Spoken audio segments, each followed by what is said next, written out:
اعوذ باللہ من الشیطان الرجیم بسم اللہ الرحمن الرحیم یا ربی لک الحمد کما ینبغی لجلال وجہک وعظیم سلطانک اللہ اکبر کبیرہ والحمد للہ کثیرہ وسبحان اللہ بکرۃ واصیلا۔ اے نبی صلی اللہ علیہ وسلم، ان سے پوچھو کیا ہم اللہ کو چھوڑ کر ان کو پکاریں جو نہ ہمیں نفع دے سکتے ہیں نہ نقصان، جبکہ اللہ ہمیں سیدھا راستہ دکھا چکا ہے، تو کیا اب ہم الٹے پاؤں پھر جائیں؟ کیا ہم اپنا حال اس شخص کا سا کر لیں جسے شیطانوں نے صحرا میں بھٹکا دیا ہو اور وہ حیران اور سرگرداں پھر رہا ہو، یہاں تک کہ اس کے ساتھی اسے پکار رہے ہوں کہ ادھر آ، یہ سیدھی راہ موجود ہے۔ کہو حقیقت میں صحیح رہنمائی تو صرف اللہ ہی کی رہنمائی ہے، اور اس کی طرف سے ہمیں یہ حکم ملا ہے کہ مالک کائنات کے آگے سر اطاعت خم کر دو، نماز قائم کرو اور اس کی نافرمانی سے بچو، اسی کی طرف تم سمیٹے جاؤ گے۔ وہی ہے جس نے آسمانوں اور زمینوں کو برحق پیدا کیا، اور یہ جو برحق پیدا کرنا ہے، یہ بات قرآن میں جگہ جگہ بیان کی گئی ہے کہ اللہ تعالیٰ نے آسمان اور زمین کو برحق پیدا کیا یا حق کے ساتھ پیدا کیا۔ تو اس کا ایک مطلب یہ ہے کہ زمین اور آسمان کی تخلیق جو ہے نا، وہ محض کوئی کھیل یا تماشے کے طور پر نہیں ہے، یہ کسی بچے کا کھلونا نہیں ہے، یا محض دل بہلانے کے لیے اللہ تعالیٰ نے یہ چاند ستارے نہیں بنائے کہ انسان کو دیکھتا رہے اور انجوائے کرتا رہے اور پھر اللہ تعالیٰ اسے یوں ہی توڑ پھوڑ کر پھینک دے۔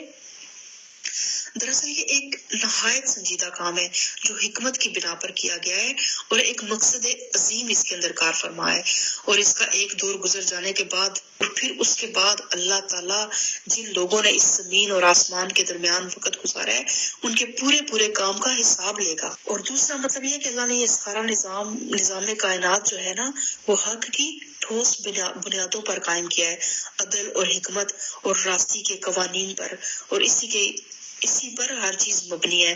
اور آپ دیکھیں کہ نظام کائنات میں کبھی آپ کوئی، جب سے کائنات بنی ہے آج تک نہیں ہوا کہ سورج جو ہے اس نے کہیں نکلنے میں 1 سیکنڈ کی تاخیر کر دی ہو، یا چاند بھول کے دن کے ٹائم پہ کہیں نکل آیا ہو، یا رات پہلے آ گئی ہو یا دن پہلے آ گیا ہو۔ ایک حق کے ساتھ وہ جو ڈیوٹی جس زمین کو یا آسمان کو دی گئی ہے، وہ اپنے ڈیوٹی کو بالکل ایکوریٹلی ادا کر رہا ہے۔ صرف ایک انسان ہے جو اپنی ڈیوٹی سے غافل ہے، اور جس دن وہ کہے گا کہ حشر ہو جائے، اس دن وہ ہو جائے گا، اس کا ارشاد عین حق ہے۔ اور جس روز سور پھونکا جائے گا، اس روز بادشاہی اسی کی ہوگی، وہ غیب اور شہادت ہر چیز کا عالم ہے اور دانا اور باخبر ہے۔ ابراہیم کا واقعہ یاد کرو، جب کہ اس نے اپنے باپ آزر سے کہا، کیا تو بتوں کو خدا بناتا ہے؟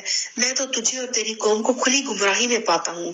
ابراہیم کو ہم اس طرح زمین اور آسمان کا نظام سلطنت دکھاتے تھے، اور اس لیے دکھاتے تھے کہ وہ یقین کرنے والوں میں سے ہو جائے۔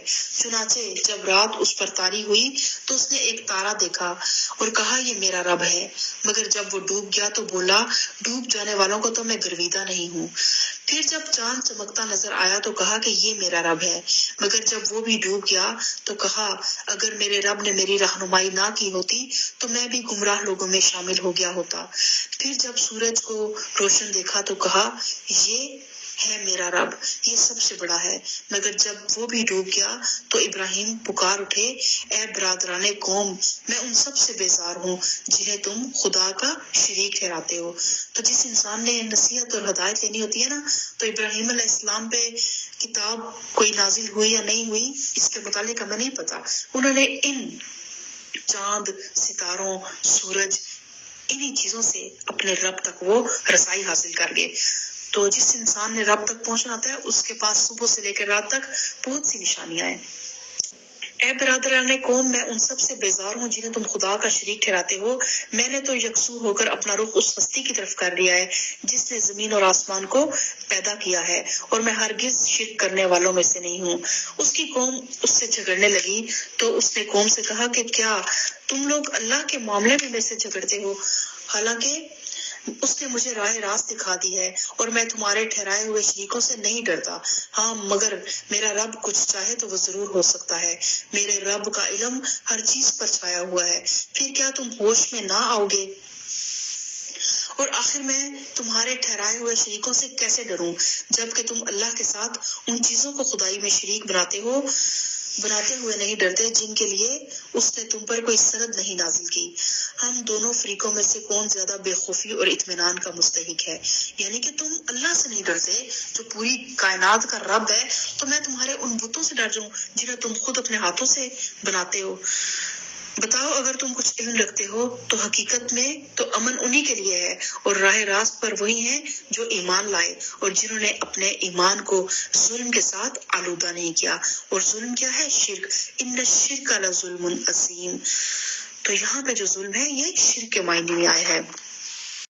وَتِلْكَ حُجَّتُنَا آتَيْنَاهَا إِبْرَاهِيمَ عَلَىٰ قَوْمِهِ نَرْفَعُ دَرَجَاتٍ مَّن نَّشَاءُ إِنَّ رَبَّكَ حَكِيمٌ عَلِيمٌ۔ یہ تھی ہماری وہ حجت جو ہم نے ابراہیم کو اس کی قوم کے مقابلہ میں عطا کی۔ ہم جسے چاہتے ہیں بلند مرتبے عطا کرتے ہیں۔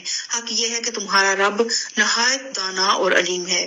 پھر ہم نے ابراہیم کو اسحاق اور یعقوب جیسی اولاد دی اور ہر ایک کو راہ راست دکھائی، اس سے پہلے وہ راہ راست جو ہم نے نوح کو دکھائی تھی، اور اسی کی نسل سے ہم نے داؤد، سلیمان، ایوب، یوسف، موسیٰ اور ہارون کو ہدایت بخشی۔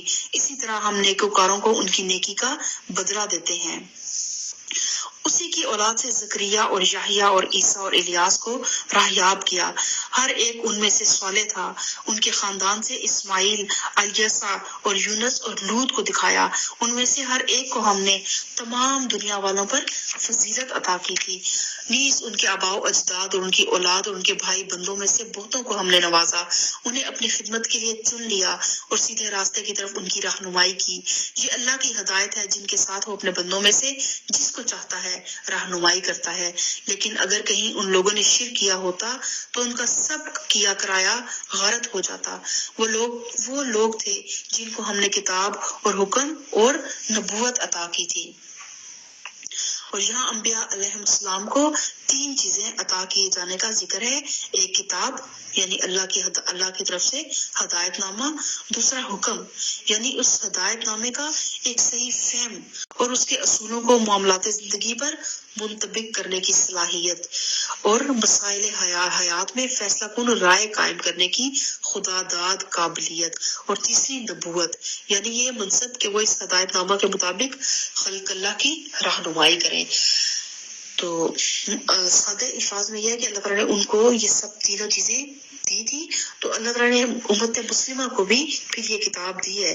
تو اس کتاب کے ساتھ جو ہے نا حکم سے مطلب یہ ہے کہ ہم اس کتاب سے نا اپنے لیے اپنی زندگی کے اوپر اس کتاب کو اپلائی کریں۔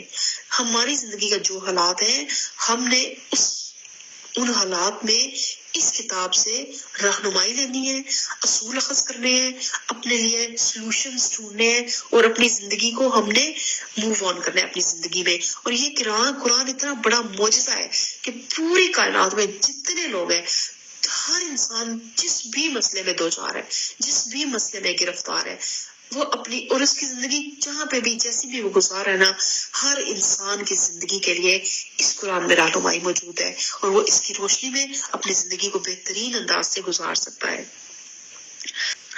اب اگر یہ لوگ اس کو ماننے سے انکار کرتے ہیں تو پرواہ نہیں، ہم نے کچھ اور لوگوں کو یہ نعمت سونپ دی ہے جو اس کے منکر نہیں ہے۔ یعنی پہلے اللہ تعالیٰ نے بنی اسرائیل کو ہم نے دیا، لیکن اب اللہ تعالیٰ کہتا ہے کہ اگر انہوں نے اس کی قدر نہیں کی تو کوئی بات نہیں، اب ہم نے کچھ اور لوگوں کو یہ نعمت سونپ دی ہے، یعنی امت محمدی کو جو اس سے منکر نہیں ہے۔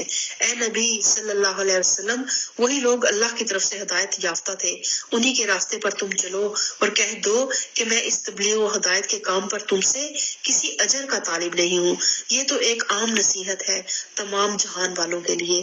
ان لوگوں نے اللہ کا بہت ہی غلط اندازہ لگایا جب کہا کہ اللہ نے کسی بشر پر کچھ نازل نہیں کیا۔ تو یہ چند آیات تھیں جو میں نے قرآن پاک سے چنی ان لوگوں کے لیے جو یہ کہتے ہیں کہ قرآن جو ہے وہ مشکل ہے اور قرآن کی سمجھ نہیں آتی، اور قرآن جو ہے وہ اس کے لیے ہمیں سمجھنے کے لیے بہت زیادہ شاید ٹائم چاہیے۔ لیکن آپ کبھی قرآن کو سنیں تو صحیح، کبھی قرآن کو کھول کے بیٹھیں تو آپ دیکھیں گے کہ قرآن سے آسان شاید کوئی کتاب ہے ہی نہیں. اور آپ دیکھیں کہ اللہ تعالیٰ نے کتنے واضح اور صاف اور کتنی ایک مختصر اور جامع انداز میں انسانوں کو بتایا کہ شرک جو ہے اس کی کتنی اللہ تعالیٰ نے مذمت کی. اور پھر اللہ تعالیٰ نے شرک کرنے والوں کو حضرت ابراہیم علیہ السلام کی مثال دی. اور حضرت ابراہیم علیہ السلام کون تھے؟ خلیل اللہ تھے، اللہ کے دوست تھے، جن کے لیے اللہ تعالیٰ نے آگ کو گلشن و گلزار بنا دیا. وہ ابراہیم علیہ السلام جنہیں اللہ تعالیٰ نے جد امجد بنایا، وہ ابراہیم علیہ السلام کہ اللہ تعالیٰ نے کہا کہ وہ میرے پاس قلب سلیم لے کے حاضر ہوا. تو ان ابراہیم علیہ السلام جن سے اللہ تعالیٰ اتنی محبت کرتا ہے، اللہ تعالیٰ نے ان کی نسلوں پہ پھر اس توحید پہ عمل کرنے کی وجہ سے، اس توحید کے عقیدے کو اپنانے کی وجہ سے، ایک اللہ رب العزت کی بندگی کرنے کی وجہ سے اللہ پاک نے کتنی عنایات کی اور نبوت کو ان کی نسل میں رکھ دیا. اور کتنے انبیاء علیہم السلام اللہ تعالیٰ نے گنوائے، اور ان کی ہر ایک کی شان جو تھی وہ دوسرے سے مختلف اور امتیازی تھی. کسی کو اللہ تعالیٰ نے ہواؤں کا بادشاہ بنا دیا اور جنوں انس کا بادشاہ بنا دیا، اور کسی کو اللہ تعالیٰ نے رحمت للعالمین بنا دیا. لیکن ان ابراہیم علیہ السلام کے متعلق بھی اللہ تعالیٰ کہتا ہے کہ اگر اللہ تعالیٰ فرماتا ہے کہ اگر وہ اور ان کی اولاد میں سے مفہوم کہ اگر وہ یا ان کی اولاد شرک کرتے تو پھر اللہ تعالیٰ کی پکڑ جو تھی وہ بہت سخت ہونی تھی. تو آج ہم دیکھیں کہ کون سا شرک ہے جو امت محمدی میں نہیں پایا جا رہا. ہم نے تو سب سے بڑا شرک تو اپنی ذات کو اپنے جو ہے نا اللہ کے مد مقابل لا کے کھڑا کر دیا ہے. ہم زبان حال سے تو شاید اللہ کی وحدانیت کو بھی تسلیم کرتے ہیں اور توحید کا زبانی اقرار کرتے ہیں، لیکن ہمارا دل بہت سے بتوں سے بھرا ہوا ہے. دنیا کے خوف کے بت، دنیا کے چند روزہ فائدوں کے بت، اپنی ایک کمفرٹ زون کا بت، اپنے آرام اور آسائش کو چھوڑ کے اللہ کی راہ میں نکلنے کے لیے 2-4 گھنٹے وہ جو ہمارا ایک آرام طلبی ہے وہ ایک اس کا بت. اور پھر ہمارے مفادات جو مختلف لوگوں سے جڑے ہوئے ہیں اور ان کو ہم نے اللہ کے مقابلے میں ہم ان لوگوں سے ڈرے ہوتے ہیں. شرک لازمی نہیں ہے کہ کوئی بت ہمارے سامنے کھڑا ہوگا تو وہی شرک کہلائے گا. شرک تو آپ صلی اللہ علیہ وسلم کی حدیث کا مفہوم کچھ اس طرح ہے کہ ایک سیاہ اندھیری رات میں سیاہ پتھر پر سیاہ چونٹی ہو. اس طرح شرک کو جج کرنا مشکل ہے، اس طرح شرک کو پہچاننا مشکل ہے جس طرح سیاہ رات میں سیاہ پتھر پہ سیاہ چونٹی کو دیکھنا یا جانچنا مشکل ہے. تو یہ شرک جو ہے نا، اور سب سے بڑا اللہ تعالیٰ کہتا ہے کہ اس شخص سے ظالم کون ہوگا جس نے اپنی خواہش نفس کو اپنا الہ بنا لیا. تو آج دیکھیں کہ کون کون سی نفسانی خواہشات، منہ زور جذبے آج ہماری نوجوان نسل تو نوجوان ہے، ہمارے بزرگ تک، ہمارے عمر رسیدہ لوگ تک، ہمارے شادی شدہ اور غیر شادی شدہ ہر طرح کے لوگ ان چیزوں کو بہت کامن سمجھنے لگ پڑتے ہیں اور نیڈ آف دا ٹائم سمجھتے ہیں. دوستیوں کو اور ایکسٹرا میریٹل ریلیشنز اور شادی سے پہلے وقت سپینڈ کرنا ایک دوسرے کو انڈرسٹینڈ کرنے کے لیے، اور اگر نہیں کوئی سمجھ میں آ رہا تو پھر چھوڑ دینا. یہ سب کیا ہے؟ یہ ہماری خواہشیں ہیں، ہماری خواہشات نفس ہے. اور اس کے علاوہ جو بھی ہے، رشوت ہے، لالچ ہے، کرسی کے لیے اگر ہم کوئی جھوٹ بول رہے ہیں، لوگوں پہ ظلم و ستم کر رہے ہیں، اگر ہم ناجائز کسی عہدے پہ قبضہ کر کے بیٹھے ہوئے ہیں، یا اپنے عہدے کی جو ہمارے اختیارات ہیں اس سے بڑھ کے ہم اپنے جو اختیارات استعمال کریں، یہ سب شرک ہیں. ان الشرک لظلم العظیم. تو آپ صرف اپنی زندگی سے اس شرک کو نکالیں، ایک اللہ رب العزت سے ڈریں. ایاک نعبد و ایاک نستعین.